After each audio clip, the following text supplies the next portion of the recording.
They say all good things must come to an end. But when it comes to the brutal murders attributed to the mysterious Zodiac Killer, are we sure that this is actually true? And if not, then why is this case still unsolved today? Hello, and welcome back to the channel. In today's episode, we're going to take a look at a terrifying but intriguing possibility.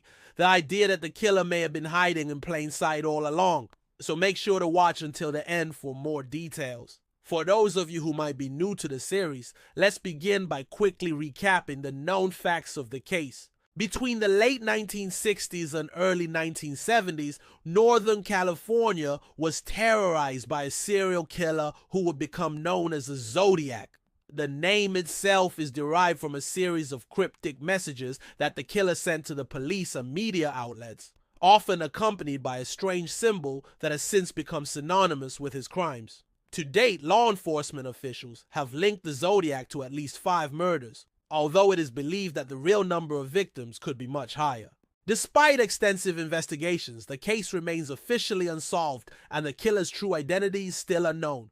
As with any notorious criminal investigation, there have been countless theories and potential suspects put forward over the years, ranging from famous actors to seemingly ordinary citizens. But today, we won't be discussing any of these particular individuals. Instead, we want to focus on the possibility that the Zodiac may have been someone who was actually quite close to the investigation all along. Someone who was perhaps even involved in law enforcement or some other government entity. This idea might sound far-fetched at first, but when you consider some of the strange details surrounding the case, it begins to make a lot more sense. One of the most perplexing aspects of the Zodiac case is the level of knowledge that the killer seems to have had about police procedures and investigation techniques. For example, in several of his letters, the Zodiac boasted that he had already provided the police with false clues and red herrings, which were specifically designed to divert their attention away from the truth.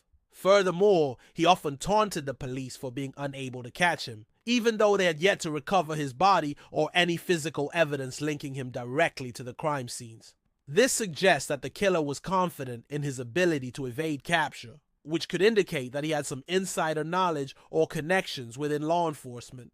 In fact, many people have pointed out the sheer audacity of the Zodiac Killer's actions. It seems almost unbelievable that someone could not only plan and execute such heinous crimes, but also mock the authorities responsible for bringing them to justice. However, if the killer was someone who was well versed in police procedures and knew how to exploit their weaknesses, it would explain his seemingly supernatural abilities. Another odd detail that has fueled speculation about the Zodiac's possible connections to law enforcement is the fact that he was never caught in the act of committing a crime. Every murder was discovered after the fact, either by friends or family members of the victim or by random passersby. This is particularly strange because the Zodiac's preferred method of killing was to ambush his victims while they were alone in secluded areas. It would seem that this would leave plenty of opportunities for witnesses or for someone to alert the authorities, especially considering that many of the attacks took place during the evening hours. However, despite the potential for witnesses, not a single person ever came forward to claim they saw the Zodiac strike, which is highly unusual. This could suggest that the killer somehow managed to intimidate or otherwise neutralize any potential witnesses, a feat that would be much easier to accomplish if he had access to law enforcement resources. This is where the theory that the killer was part of a government conspiracy begins to take shape. If the Zodiac was able to evade capture for so long, it is because he was either exceptionally skilled at what he did or had help from those in positions of power. The latter is much more likely given that the former would be virtually impossible without inside help. This is supported by the fact that the Zodiac seemed to operate with impunity, carrying out his murders in broad daylight and even leaving behind taunting notes for the police. It would seem that no one was willing or able to stop him, which is further evidenced by the fact that his body was never recovered. While this could be explained by the killer taking extreme measures to dispose of his body, it could also indicate that law enforcement simply never looked hard enough. After all, if the killer was one of their own, it would be in everyone's best interest to keep his identity a secret. Unfortunately, there's little concrete evidence to support this particular theory. However, when we analyze the killer's letters, we discover some interesting psychological insights that shed light on his motives and state of mind.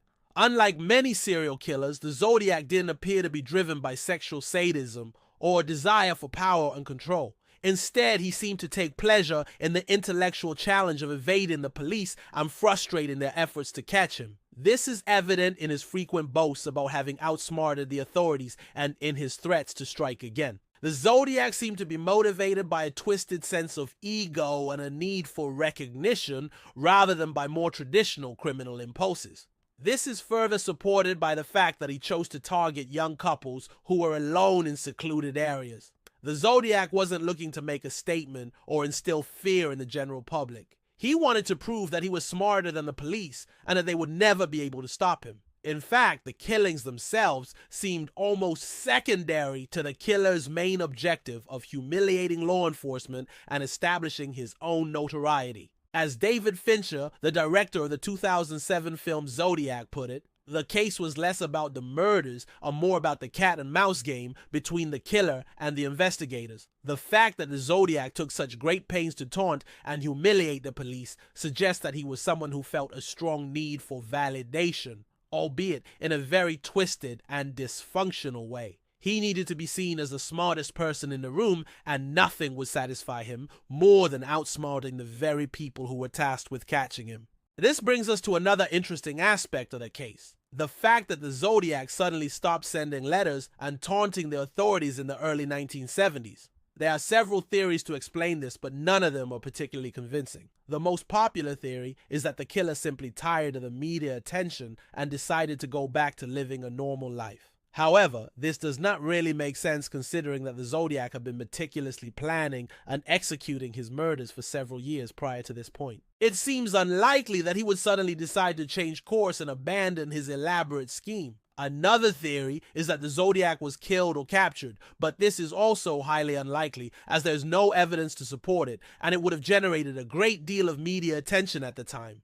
Perhaps the most plausible explanation is that the Zodiac was never actually stopped, and that he simply grew bored with the game. If he had successfully evaded the police for so long, it is possible that he began to feel invincible, and that the thrill of the chase was no longer enough to satisfy him.